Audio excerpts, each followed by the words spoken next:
va finir vos market movers avec Air France. Air France qui, comme nous l'avons vu, a communiqué sur un niveau d'activité proche de celui de l'hiver 2019 et l'ouverture de 5 nouvelles lignes depuis Paris. Résultat, le cours a pris 4,36% hier, mais avec, pareil, vous allez nous dire que c'est Jérôme Powell qui va peser ou non sur le titre. Du coup, en l'attente de la décision de la Fed sur ses taux directeurs, eh bien, le titre ce matin perd quasiment, on est sur une baisse de un peu plus de 1,2%. Alors, bon, évidemment, les marchés sont tous liés les uns aux autres, mais il y a quelque chose que j'ai trouvé techniquement intéressant sur Air France.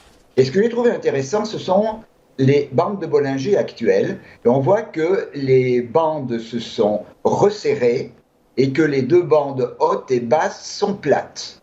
On en a une à 1,3740 et l'autre à 1,52.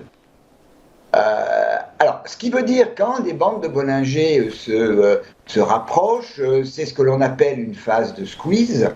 C'est une période de temporisation et surtout lorsque les bandes sont relativement rapprochées tout en étant horizontales, eh bien ça peut laisser augurer une impulsion forte à venir.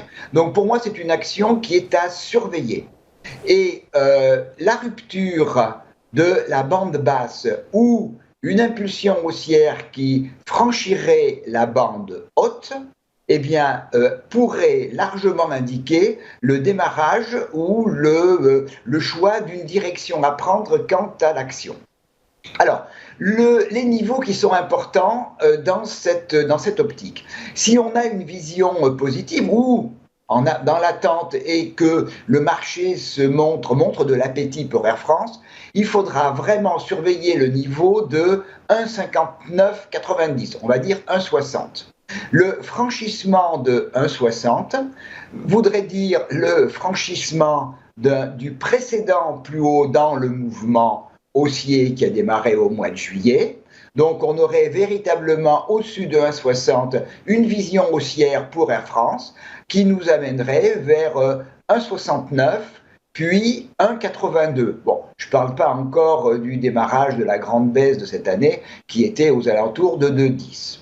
A contrario, la rupture de la bande basse, mais surtout la rupture du gap qui a été ouvert fin juillet, qui correspond également, donc lui, à 1,30, qui correspond à un niveau de support qui a été résistance à l'époque au cours du mois de juillet. La rupture de 1,30 validerait le démarrage d'un nouveau mouvement baissier qui ramènerait les cours vers 1,18 dans un premier temps, puis 1,07 qui est le début de la remontée du mois de juillet.